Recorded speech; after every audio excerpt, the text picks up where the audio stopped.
네, 취업 전쟁에 힘겨워하는 우리 청년들에게도 가슴 따뜻한 멘토가 필요한데요. 그래서 준비한 시간, 멘토에게 듣는다 시간입니다. 네, 자 오늘 이 시간에는요. 다양한 경험과 열정을 기본으로 이야기해 주실 안시우 취업 컨설턴트의 컨설턴트이자 또 저자분이시죠. 네. 어서 오십시오. 반갑습니다. 어서 오세요. 안녕하세요. 예. 네. 자, 안시우 컨설턴트 모셨는데 쓰신 책 제목이 저는 참 인상적이었어요. 네. 아세요? 뭐냐면 취업 앞에서 머뭇거리는 당신에게가 제목이에요. 정말 저희도 취업 관련 프로 준비하지만 구직자분들이 여러 가지 이유로 머뭇머뭇거리거든요. 네. 취업 앞에서 오늘 어떤 얘기 들려주실 거예요? 네, 오늘 총 세 가지 정도 말씀을 드릴 수 있을 것 같은데요. 네. 이제 머뭇거린다고 말씀하셨는데 많은 구직자들이 취업 앞에서 머뭇거리게 되는 부분이 크게 세 가지 포인트로 말씀드릴 수 있을 것 같습니다. 네. 네, 첫 번째가 인사 담당자를 넘어서야 되고요. 그리고 인사 담당자를 넘어서면 두 번째로 또 면접관을 넘어서야 되고요. 그리고 또 취업하고 나면은 또 본인 스스로를 또 넘어서야 됩니다. 그래서 네. 취업과 관련된 이 세 가지에 대해서 좀 말씀을 드리고자 합니다. 네. 세 가지보다 훨씬 많을 것 같은데 오늘 굳이 세 가지만 이렇게 좀 집중적으로 네, 그렇죠. 예, 세 꼭 가지. 집어주신다. 알겠습니다. 저희도 귀 쫑긋하고 열심히 경청하겠습니다. 네, 자 인사 담당자와 면접관, 본인이라고 이렇게 세 가지를 말씀해 주셨는데 첫 번째부터 들어가 볼까요? 네, 일단 그 인사 담당자를 넘어설 때는 서류 전형인데요. 또 서류 중에서는 또 중요한 부분이 자기소개서입니다. 네. 자기소개서 같은 경우는 많은 분들이 그 오해하고 계신 것 중에 하나가 자기소개서는 경험을 써야 된다 이렇게들 많이 생각하고 계신데 예. 이는 좀 잘못된 생각입니다. 그래요? 네. 아니 저는 경험을 되게 얘기를 많이 하고 그렇게 얘기하는데 경험이 많은 걸 좀 장점이다 그러니까요. 이렇게 네네. 포장을 좀 하는데 네네. 왜 근데 돼요? 왜 그러냐면 예. 지금 박재권 씨처럼 많은 분들이 경험을 많이 쓰시는데 네. 이제 경험은 그 일을 잘할 가능성이 높은 거지 그 일을 반드시 잘한다는 확신은 아니거든요. 그래서 경험이 아니라 성과를 써야 됩니다. 그러니까 두 분께 좀 질문을 드려볼게요. 그럼 많은 학생들이 자소서를 쓸 때 본인은 그 학창 시절에 과대표를 대학 다니면서 과대표를 했기 때문에 리더십이 있다 이런 표현들을 많이 쓰거든요. 네네. 근데 두 분이 학교 다니셨을 때 예. 겪어본 과대표들이 하나같이 한 명도 예외 없이 다 100%다 리더십이 있었습니까? 그건 아니었던 것 같아요. 그렇죠. 네, 리더십이 있는 친구도 분명히 있었지만, 네, 그렇죠. 쟤 왜 저렇게밖에 못하지? 그렇죠, 그런 생각도 그렇죠. 들었던 적이 있어요. 내가 해도 네. 쟤보다는 낫겠다라는 생각을 그리고 좀 너무 나선다 이런 생각도 좀 했었어요. 아, 예, 그런 친구들도 있고요. 네. 그래서 리더십보다는 그냥 나선다는 느낌을 주는 친구도 있고, 다양한 친구들이 있는데, 네. 근데 이렇게 이제 과대표를 한 학생들은 그냥 천편일률적으로 그냥 경험을, 과대표 경험을 쓰면서 리더십이다 이렇게 얘기를 하는데, 예, 예. 이는 이제 경험이 아니고요. 여기서는 성과를 써야 됩니다. 본인이 직접 과대표를 하면서 어떻게 리더십을 발휘해서 성과를 거뒀는지, 여기에 대한 내용이 반드시 들어가야 되고요. 네. 이는 그 기업에서도 직원들 평가할 때도 성과 위주로 평가를 하거든요. 그러니까 우리나라 대표적인 기업인 삼성 같은 경우도 그 성과 있는 곳에 보상이 있다라는 원칙을 쓰고 있습니다. 그래서 이게 채용 전형에서도 그대로 적용된다고 보시면 될 것 같습니다. 그리고 네. 기업에서는 이러한 그 성과를 통해서 확인하고자 하는 게 있는데 네. 그게 뭔지 혹시 아십니까? 성과를 통해서요? 네네.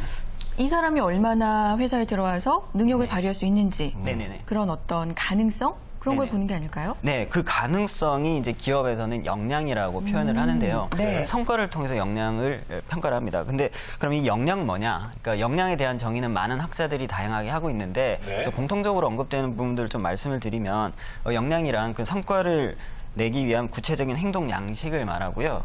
성과 수행의 핵심적인 지식, 스킬, 태도, 능력 등을 얘기하는데 특히 이제 이 중에서도 관찰 가능하고 측정 가능하고 그래서 개발이 가능해야 됩니다. 그러니까 이거 단적으로 드러나는 것이 행동이라고 볼 수가 있겠습니다. 네, 그렇군요. 네.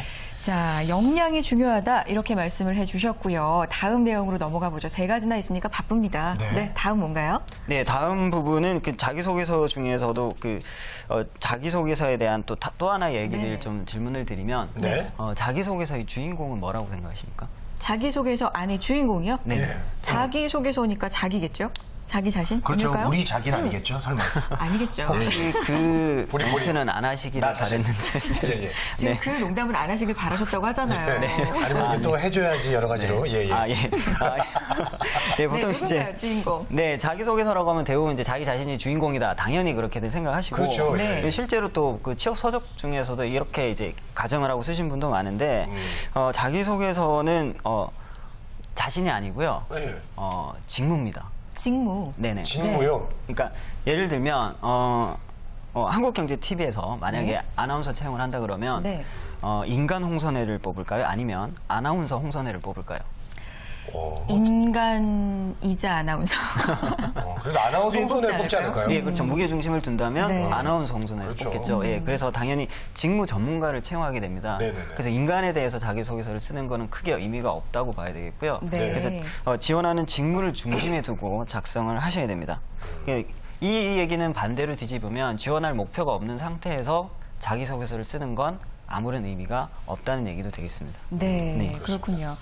자, 자기소개서를 그러니까 자기 기준이 아니라 철저하게 기업 입장에서 생각을 하고 기업 입장에서 맞춰서 네네. 써야 된다. 이렇게 해석하면 될까요? 그러니까 주인공을 직무래요. 그러니까요. 직무. 예, 맞습니다. 네. 그러니까 나는 이 일을 하기에, 그러니까 쉽게 예를 들면 나는 이 일을 하기에 태어났고, 이 일을 하기에 적합한 성격을 가지고 있고, 네. 이 일을 하기 위해서 학교에서 배웠고, 경험했고, 그래서 제가 준비가 됐으니 지원하는 겁니다. 이런 흐름으로 가야 됩니다. 그렇군요. 예. 자, 첫 번째로 그러니까 인사 담당자, 기업 입장에서 말씀을 해주신 것 같아요. 세 가지 이 관문에서 인사 담당자를 한번 넘어봤는데요. 네. 오늘 세 가지라고 하셨잖아요. 네네. 다음 두 번째로 넘어가 볼까요? 네, 두 번째는 그 면접관 넘어서 면접에 대해서 좀 말씀을 드리고 싶은데요. 네. 특히 그 면접을 대하는 관점이나 자세에 대해서 좀 말씀을 드리고 싶은데, 많은 구직자들이 면접에서 떨어지면 도서관으로 가서 토익 공부를 한다는 사실을 혹시 알고 계십니까? 그렇죠. 네. 예. 스펙 좀 모자란 것 같아서 네네네. 채우려고, 그죠? 네, 근데 이게 굉장히 잘못된 게, 네. 그 토익이 서류 전형에서 필요한 걸까요? 면접에서 필요한 걸까요? 서류요. 서류 아니에요? 그렇죠. 예, 예. 그 토익 점수는 서류 전형에서 필요하기 때문에 내가 면접까지 갔다는 얘기는 이미 토익 점수는 본인의 당락과는 관계가 없는 스펙이라고 네. 보면 된다는 거죠. 그렇죠. 예. 그래서 면접에서 떨어지면 면접에 대한 복귀를 해야 되는데 그냥 무의식적으로 그냥 기존에 하던 대로 도서관 가서 공부만 한다는 거죠. 그래서 실제로 이제 입사 시험은 학교 시험과는 다르기 때문에 그 기업만의 평가 방법이 따로 있습니다. 그래서 기업에서는 직무 적합성, 조직 적합성을 봅니다. 그래서 면접 시에 자신의 답변의 컨텐츠라든지 또는 태도, 뭐 복장, 시선 처리, 뭐 어투 이런 것들에 문제가 없었는지를 반드시 복기를 하셔야 되고요. 이는 가급적이면 취업 전문가 또는 학교 취업지원부서 가셔가지고 상담을 받으시는 게 가장 좋은 방법입니다. 네. 우리 구직자분들 좀 많이 만나보셨죠? 네네. 예, 뭐 사례 하나 있으면 좀 소개 좀 해주세요. 실제로 그 어떤 학생이 그 상담 중에 네. 이제 그 대기업을 지원했다가 떨어져서 이 친구가 지금 그 어떤 식으로 준비를 하고 있는지 물어봤더니 네. 이제 자격증 준비하고 토익 공부하고 있다라고 얘기를 하더라고요. 그래서 그 친구한테 실제로 면접 때 어떤 질문을 받았고 어떤 답변을 했느냐, 혹시 거기에 대해서는 정리를 한 적이 있느냐 물어봤더니 이미 이제 면접을 본 지가 한두 달이 지난 상태였고 네네. 그때 당시 본인이 너무 긴장돼서 어떤 질문을 받았고 어떤 답변을 했는지에 대해서 정확히 파악을 못하고 있더라고요. 이렇게 되면 설령 스펙을 올린다고 하더라도 또 면접에 가서 떨어질 가능성이 높게 됩니다. 네. 그래서 면접에 대해서 다시 복귀하는 게 반드시 필요합니다. 면접에 그렇군요. 그 학생 지금 어떻게 하고 있나요? 지금은 이제 그 뒤로 지금 연락이 아, 정말요? 지금 안타깝게도 안 되고 있는데, 네, 뭐 여기서 또 좀 구직자분들에게 좀 부탁드리고 싶은 네. 게 있는데요. 그 본인이 지속적으로 상담하던 컨설턴트가 있으면 이제 컨설턴트가 굉장히 많은 노력과 신경을 써서 자기를 케어해준다는 느낌을 받으면 대부분의 학생들이 결과가 안 좋을 때 잠수를 탑니다. 그러니까 그럴 때일수록 전문가를 더 찾아야 되는데 네, 맞아요. 미안한 마음에 오히려 연락을 피하는 경우가 많거든요. 그러니까 절대로 그러지 않으셨으면 좋겠습니다. 네. 네. 자, 면접관을 뛰어넘고 싶죠. 다들 정말 똑같은 마음일 겁니다. 그런데 면접관이 조금 편하게 내 얘기를 할 수 있는 상대로 느껴져야 그게 풀 수 있잖아요, 이야기를. 아저씨로 만들 수 있는 방법 그렇죠. 없나요? 편하지 어떻게? 않거든요. 네, 편한 아저씨로 만들려면 어떻게? 결론부터 말씀드리면 네. 그런 방법은 없고요. 없어. 예. 예. 뭐 옆집 아저씨랑 안 편하시잖아요. 혹시 편하실까요? 아, 맞다. 예, 옆집 저 젊은 여잔 있어요. 예. 아, 그러세요? 예. 네. 아, 그러면 편하실 수도 있는데. 네. 저 심한 경우는 옆집에 어떤 분이 사는지도 모르는 경우도 많지 네, 않습니까? 그렇죠. 예. 그래서 간혹 보면 이렇게 면접 교육이나 코칭할 때 면접관은 옆집 아저씨로 생각하고 들어가라. 네. 이런 얘기를 하시는데 면접을 보면은 그런 얘기가 많은 도움이 안 되는 게 사실입니다. 그래서 어떤 얘기를 드리고 싶냐면 그 면접의 주인공이 면접관이라고 생각을 하시는데 그게 아니라 면접의 주인공은 지원자 본인입니다. 네네. 그래서 지원자가 어떻게 어떤 태도를 보이고 어떤 답변을 하는가에 따라서 거기 맞춰서 면접관은 질문을 하게 되고 반응을 보이게 됩니다. 따라서 본인이 자신만의 개성이나 강점을 드러내야 되는데 면접관에게 무작정 맞추다 보면 매력이 없어집니다. 그러니까 네. 왜 이성관계에서도 무조건 자신한테 맞춰주는 사람한테는 매력을 못 느끼잖아요. 그렇죠.